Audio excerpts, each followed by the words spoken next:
Hi, I'm Jamie, and this is Book Tease, the podcast that celebrates the power of well-written smut. It's Valentine's week. Cheers! February, the theme is types of love. And we could not do any other type of love for Valentine's week than the sweet rom-com type. Because that's what Valentine's is all about. It's all about sugary sweetness, candy, flowers, whatever. Without further ado, we're going to talk about the perfect book for rom-coms, Till Summer Do Us Part by Meghan Quinn. This book, y'all, had me giggling throughout the whole thing. I laughed so hard. I'm going to try not to giggle through this entire recording because, it's a concern. I very well might. I might. The book starts with our FMC, Scotty Price, and she is a 29-year-old divorcee living in New York and working as an editor at a golf magazine. And she works with all bros. Not just guys. They're all bros. Golfing bros. There's chinos everywhere. And she thought, okay, you know what? As a divorcee, working with a bunch of dudes is probably going to be for the best. Because I don't want to talk about my feels. I'm not trying to get into that. And guys, they don't care. They're not going to try to delve deep or talk about emotions or care much about my personal life. It's going to be all professional there, and it's going to be great. Not the case. Not the case. At this company, everyone is happily married. Happily married. And they talk to each other about their spouses. And like, oh man, how's the baby making going? And like, oh, dude, yeah, here's a good wine spot your wife might like or your partner might like.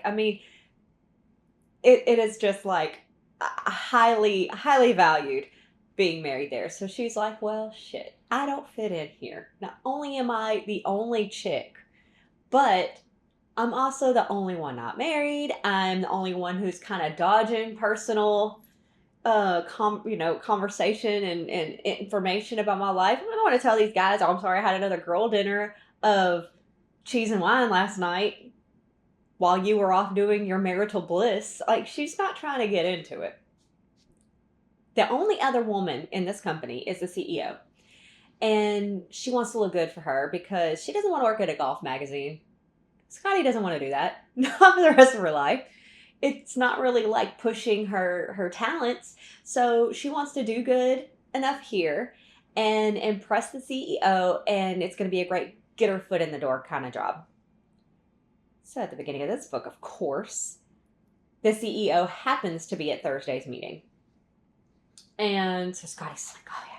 She's instantly sitting up straighter. She's like, oh man, let's make a good impression. And of course, because everyone's happily married here, they don't just dive right into business at the start of this meeting. They start with, oh man, what do y'all have planned this weekend? Did you try that place I recommended? And the CEO is knowing everybody there and is knowing all their families and is recommending spots and masseuses and all kinds of stuff to the guys. Then she looks at Scotty and she goes, Scarlett, what are your plans this weekend? So Scotty's like, oh man, not only am I not making a good impression, I'm not making an impression at all. She didn't even know my name. So she does whatever pops in her head first, which is to say, oh, me and the husband, we got plans to do something this weekend. Well, record scratch. Everyone looks at her and is like, your husband? We weren't aware you were married. And there's this one, she works with a bunch of Chads and a Brad, or Brads and Chad. So Chad, for some reason, is her nemesis. There's always one, right? And he wants to call her out on stuff. So he's like, Scotty, are you sure you're not just saying you're married to kind of fit in? Which is exactly what she's doing. But she doesn't need old Chad pointing it out. So she says, no, Chad, actually, the reason I don't talk about my husband and I don't wear a ring is because he and I are having marital problems. So thank you for making me announce that in the middle of a whole meeting. Well, so the CEO's like, Scotty, can I see you outside? She's like, fuck. I hope she's not like calling me out on this. Let's take a step into reality. In reality, the CEO would know if her employees are married. You have to file paperwork at the beginning of the year or at the beginning of your job there with your tax status and if you're married or not, and or if you're married but filing separately. You have to do that. So that's a very easy fact check that as a boss, the CEO could have made. But for the sake of the book, that does not happen. And I'm glad because it's, again, a hilarious book. So she's not fact checking. She's just going to go with whatever Scotty says. She brings her out in the hall. Scotty's like, I'm about to get called out. And instead, the CEO's like, I'm so sorry. I'm so sorry, Scotty, that you're having marital issues. You know, my husband, he's a very renowned marital therapist. And I would love to get you an appointment, you and your husband, to kind of work through some of your issues. And he highly prioritizes everyone here at this company because he loves me as his wife. So I will send him a quick text and see when he can get y'all in. So she does. Meanwhile, Scotty's like, oh God, what do I do? And so I can't just come clean that I'm lying now. So she just kind of goes with it. And her CEO's like, he can get you in tomorrow at 9. How's that? He's like, oh, that sounds great. So then they go about the business the rest of the day, whereas she's like eternally screaming like, fuck, I don't even have a boyfriend. I have literally no one to bring to this therapy appointment for me and my fake spouse or my non-existent spouse. So that afternoon, she goes to her favorite gay bar. And her friend Micah works as a bartender there. And he's like, she goes, Micah, man, give me something stronger. I can believe what I just did. She fills him in. And he's like, you know what? I might have a fix for this. Because it's, of course, a non-realistic rom-com, which we love. He goes, I have a fix. My brother is currently into improv. And, you know, he's, you know, retired. He's always got time on his hands. I bet he'd pretend to be your husband for this meeting. She's like, is he crazy? Like, why would he do that? He's like, oh man, he just loves me. And he tends to, you know, love doing favors. So I'm sure if I ask him, he'll go for it. So he calls him up. And he's like, hey brother, this is what's going on. She's a good friend of mine. Will you pretend to be her husband for this therapy appointment? And his brother's like, oh man, that sounds like a great time. I can do that. It'll fill up some time in my day and it'll help me practice my improv, which is his current hobby. So he's all for it. And he meets her the next day at a coffee shop. And she's like, well, first off, he's way hotter than what I anticipated, giving as he's like a 27-year-old already retired dude that is into improv. She was expecting kind of a nerdy techie dude because he sold an app and she knew that he sold an app and that's why he's currently retired or not working. She's like, okay, he's gonna be nerdy. No. He is described as a hot hipster Prince Eric. As a forever fan of The Little Mermaid and Prince Eric, I'm into it. I am into this hot hipster Prince Eric with a lip ring and abs for days. Where? This sounds awesome. So that's what Wilder, and his name is Wilder. That's what Wilder is described as, and I'm not mad about it. So he's asking her, so what's our play? How are we gonna do this? Like, do we have a idea? Like, what are we mad about? What are we doing? She's like, I have no idea, man. Like, I'm just shocked you're even here gonna actually do this. Let's just make it through, and we're having issues, and one of us wants a kid, and one of us doesn't. So he's like, okay. He goes into this meeting, and man, he just starts free-flowing with it, fly by the seat of her pants, making up all this stuff. And she's like, oh my God, why is he so into this? And he's just like, takes it away, like, oh, it's because she doesn't want kids. And she's like, what? They like kids here. You're supposed to be the one who doesn't want kids. And he just takes it away. And they end up leaving the appointment with Wilder having signed them up for an 8-day marriage camp. Because he's like, that sounds like fun to me. And they're going to let you off work to do it. So let's go. It's going to be great. And she's like, God, no, Wilder. What were you doing in there? We don't need to go to a camp with all my coworkers and have them further dive into why I'm having marriage troubles with a guy I literally just met and not even an hour ago. This is crazy. And he's like, I mean, like, well, you can't back out now. I mean, like, let's go. We'll go and you'll get more time with the CEO you're trying to impress, and we'll have issues, and then it'll be like we're getting better, and then eventually you'll move or you'll move on to another job and it won't even matter. But if you need anyone for events that your spouse has to, well, they've met me and I'll show up and it'll be great. I'll say, you never have to say that you lied. She's like, you would do that? And he goes, yeah. I mean, I am literally bored. You have no idea. I do nothing all day. I am always up for some fun. So he's all for it. And so they go. They go to this 8-day marriage camp. And hilarity ensues. Okay? There's events.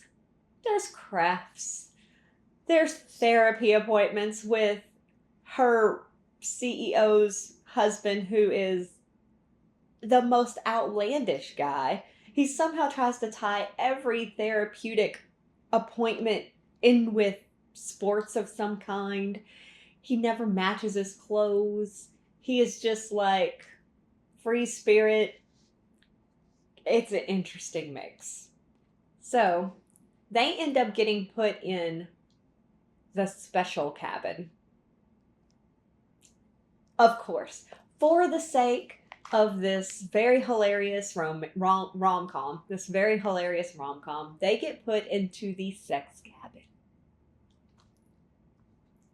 Okay, you know what? I do quotes at the end. But I feel like I really need to read Wilder's description of this cabin, just so you get a good mental image. All right, Wilder says this about the cabin. Let me paint a picture. The focal point is a king-size 4-poster bed with handcuffs and chains hanging from every wooden post. But the eye-catcher, some might say, is the white dresser with black knobs covered in products.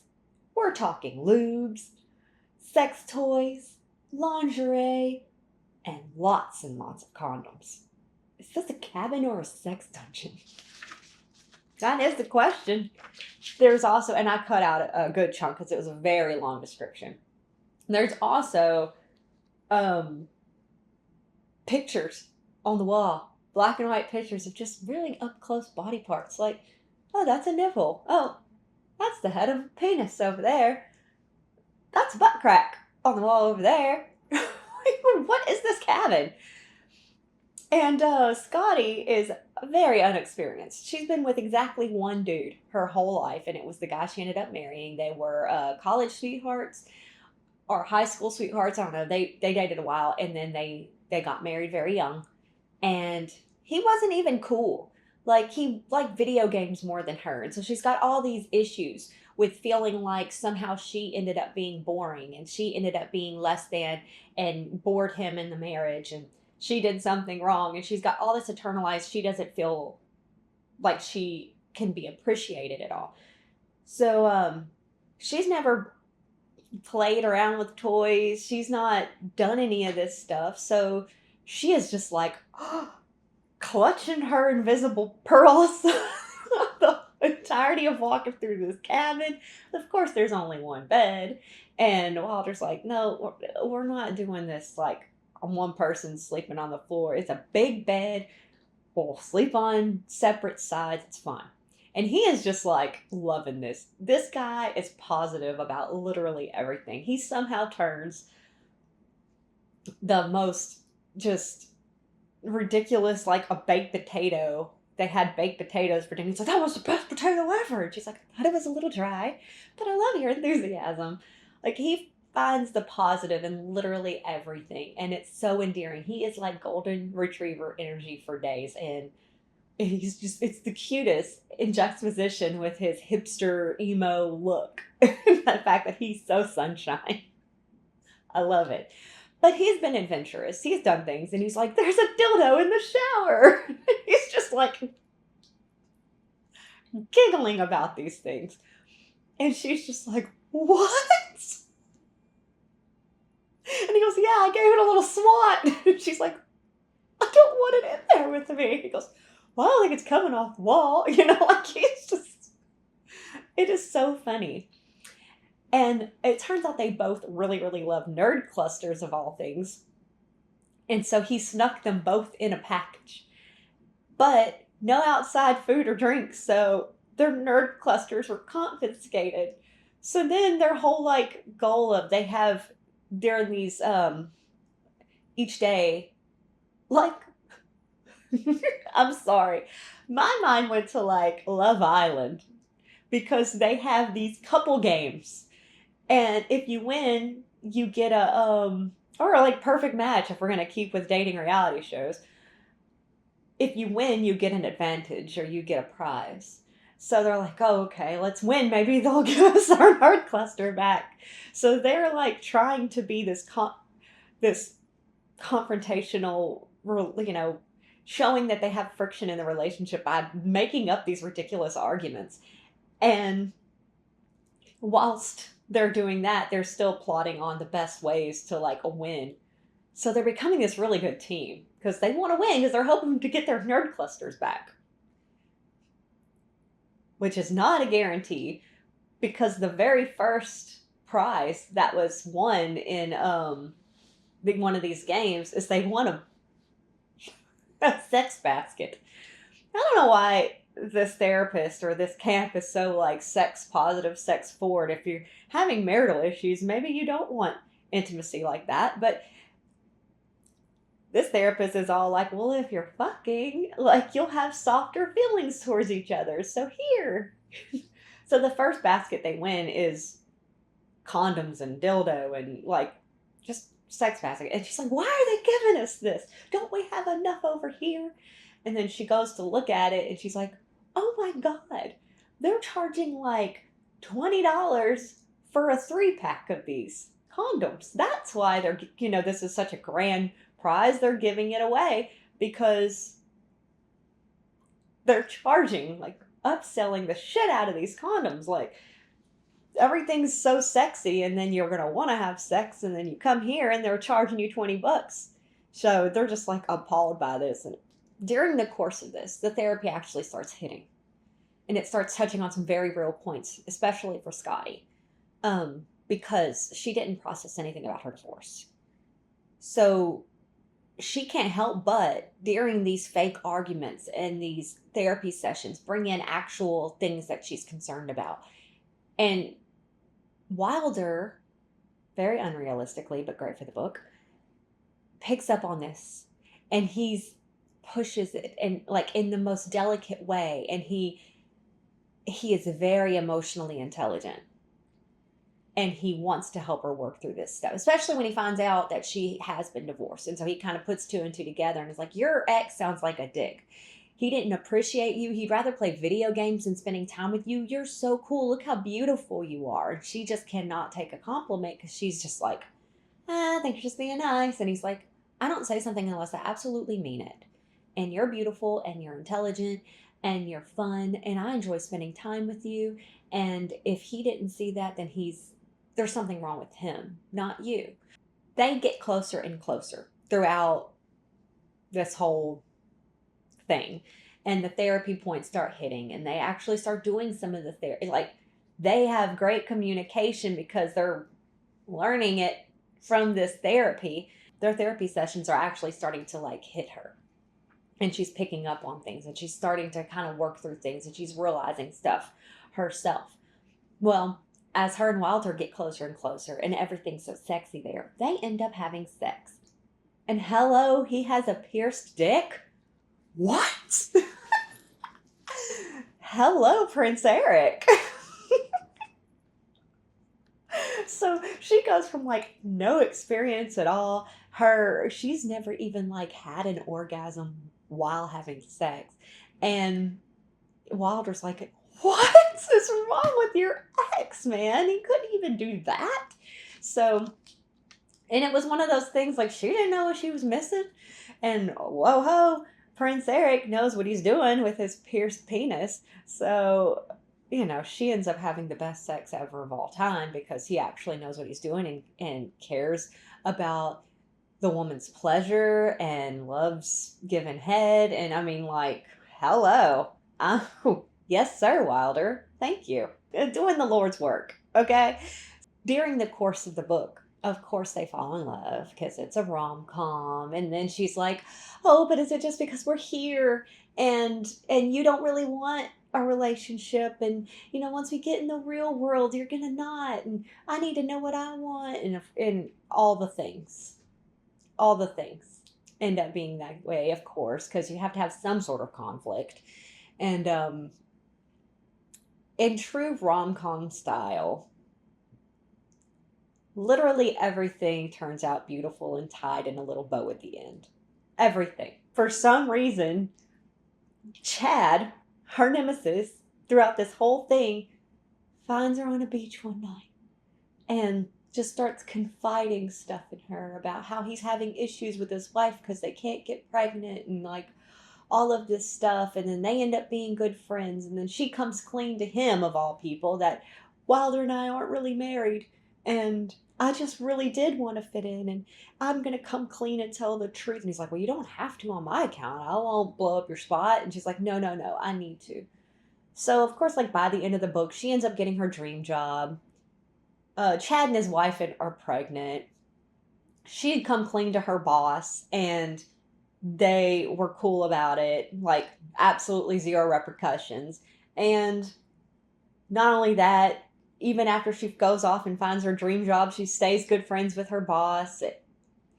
Wilder is still using that guy, or her CEO's husband, as his therapist because he had his own things to work through. And I mean, it was just like everything's tied up in such a pretty little bow. And it was just such a hilarious ride to get to this like sugary sweet, everybody's happy, everything's great ending. You can't help but giggle because how unrealistic is this? How unrealistic is Wilder? First, let's just take a second to talk about this man. There is no man this perfect in real life. He's got a sexy name. He looks like a hot hipster Prince Eric, abs for days, huge dick, pierced, knows how to use it, likes giving head, is really, really rich, isn't emotionally intelligent. The man has no flaws. None. Zero flaws for Wilder. That is so unrealistic. And it reminds me when I was in college, I wrote a paper, one of those, write whatever we want about. And so I wrote a paper on how or why women like romance novels, particularly the men in romance novels, and how there is no real man that can live up to what they find in a book, in a romance novel, because it is the highest idealized version or the most idyllic version of a man, and no one can live up to that. But that's why we like to read it, because it's escapism. It's a dream. It's wish fulfillment. It's why other people want to read fantasy so they can go off and pretend that they're fighting dragons or riding dragons or whatever kind of fantasy you're into. It's why a lot of people like to play video games, because you step out of your own body and what is realistic and all of the limitations that real life provides, and you step into this fantasy realm where it can be whatever you want, and there can be absolutely perfect men who know how to cook and know how to clean and know how to please a woman and are independently wealthy and hot, and they want you and only you, and then you could pretend for a second that you're the female character and you can feel like, oh, he's so sweet. And I don't even have to tell him what I'm thinking. He just naturally knows. It's fun. That's what makes it fun. And that's why this book is perfect for Valentine's, because absolutely no man, my husband is a wonderful man. He is pretty damn close to perfection. But even he can't meet the standards of Wilder here. You can't. It's impossible. But that's what makes it so damn fun to read. I don't know why Chad, that was the part of the book I was like, who the fuck cares about Chad? Why is he suddenly like gonna be her friend? He sucks. Like, he could just continue sucking. He didn't have to be like some flip, at the end where suddenly, I get everything needs to be tied into a bow, but we didn't need to tie Chad into the bow. Chad could have just stayed fucked off. But yeah, it was nice. This book was absolutely hilarious. I really, really enjoyed it. I do highly recommend it because it was a giggle fest. I was laughed so hard in so many different parts. And the spice was great. I'm going to give it a solid, God, I guess 3.5. I don't think it would hit 4 because there wasn't a ton of there wasn't really like a ton of kink or anything. But it was definitely open door, and it was, a lot of new things that she was trying. And yeah, I mean, I would give it a 3.5 as far as spice level. It was great. It was good spice. It was good spice. Wilder knows what he's doing. But I didn't need to go like grab an ice cube. So 3.5 spice. But the book is a good 5. I really loved it. I thought it was so fucking funny. So you should read it. You should read it for some giggles, especially Valentine's. I mean, this is a perfect time to read a book like this. Here's some quotes.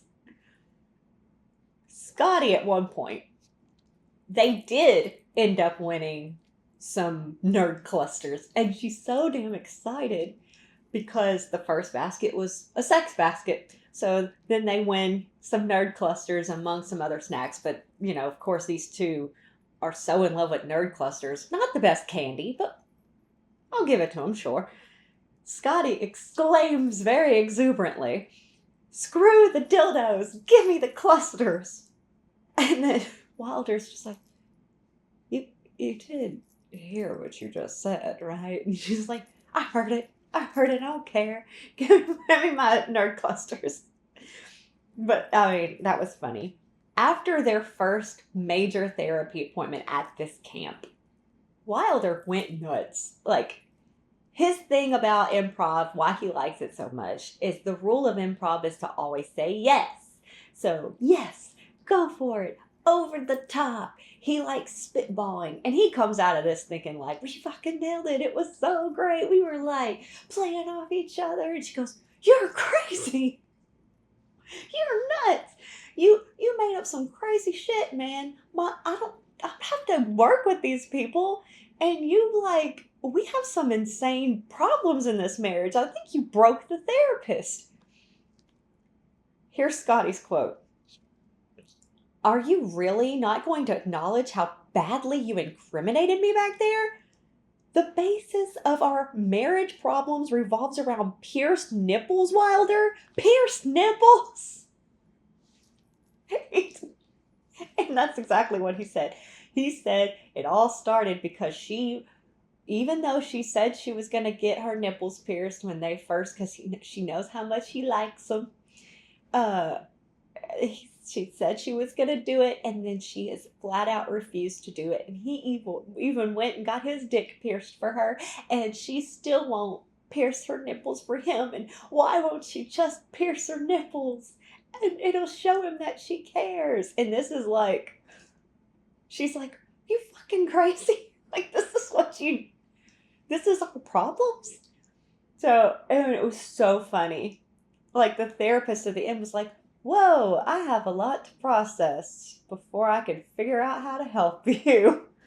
Yeah, read this book if you want. some giggles and some laughs. I think this book would make a hilarious movie. I would watch it. We have a ton of rom-com movies, and they're so popular for a reason, especially around Valentine's. Yeah, make this into a movie. Hello, do it. And if you do, I have some good casting options, okay? For Scotty, I'm thinking Zoe Deutsch. She's hilarious. She's so fucking pretty in like a girl next door kind of way. And Scotty's described as having like the long brown, light brown hair and the pretty eyes and little freckles. And just she's so like girl next door, funny, like innocent. Like she's great. And this Zoe can handle it. She was in Set It Up, and which is another hilarious rom com. So she's already got the rom com chops. She's my pick. And come on, movie gods. Who's in charge of making movies? Do this movie and do it with Zoe Deutsch. And for Wilder, y'all, okay, I went back and forth on Wilder because I was like, hipster Prince Eric. Hipster Prince Eric. Who's gonna be hipster Prince Eric? Absolutely perfection. And I was like going for like the more alt looking, but then I was like, no, he's not like dirty looking. Like, I want him to look like he's take showers, but I still want that kind of emo, like, or at least be able to pull off an emo aesthetic. Like the big thing that they talk about with him, he likes to wear a beanie sometimes. She's like wild about that lip ring because he apparently like bites on it, licks it, whatever, I don't know. And she's like, who would have thought this little piece of jewelry would be my kryptonite? And all I could think of is, yeah, that does sound pretty hot. I was like, okay, do I need like a sweeter guy? Do I need someone who's like soulful? Do I mean like, how emo do I need to get? And I could not think of a person. So I did a lot of research. I even asked my chat GPT, okay? I was like, I'm gonna find this perfect Prince Eric. And I think I did. I think I did okay. I'm going to go with Thomas Doherty. And he's a beautiful. He's got beautiful eyes. He's got a chiseled jawline. And he's got abs. And Wilder apparently has abs that are so distracting that even the other campers there are just looking at him wanting to know his workout routine. And I think Thomas Doherty can have shirtless scenes. We can even add more shirtless scenes if he's our Wilder. Yeah, I like it. So he was in Gossip Girl, the new Gossip Girl, not the Gossip Girl from my day. He also plays Harry Hook in The Descendants, which is a Disney show, which I've not watched, but I've thought about having my daughter watch it because I think she might like it, but it still might be a little out of her age range. So I don't know. But I mean, now I have a reason to pre-screen just to see if she'd like it. You know, it's mom research. It's mom research. I gotta be a good mom and make sure that I'm recommending shows for my child that she'll actually like. But anyway, I love that in this he plays Hook, or Harry Hook, which is, I guess, supposedly, I think the Descendants is supposed to be children of popular Disney characters, and so of course he's, I guess, again, not seen it, but he's Hook's son. It's my theory. But I have seen clips where he's got like the eyeliner, and I love it. I'm like, okay, we know he can play like an emo look. Give this man a lip ring, and I'm all for it. So that's my Wilder, and I'm happy about it. And more shirtless scenes. I love a rom-com. I think it's so fun. I do tend to skew more towards dark romance, fantasy romance, but I love to break it up with something hilarious. I love to laugh, and I love finding a reason to laugh every day, and reading this book gave me plenty of reasons. It made me giggle. And then I would try to read some of it to my husband, and he's like, what?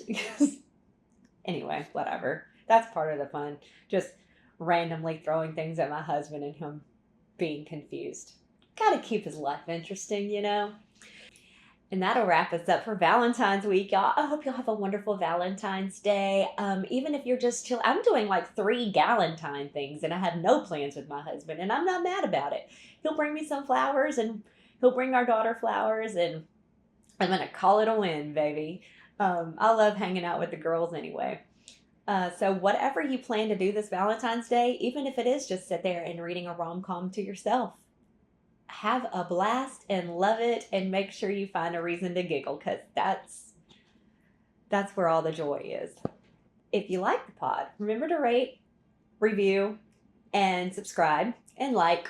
Do all the things for me, please. I'm trying to build a community here. You can find me on Facebook, Instagram, or TikTok at Book Tease Pod.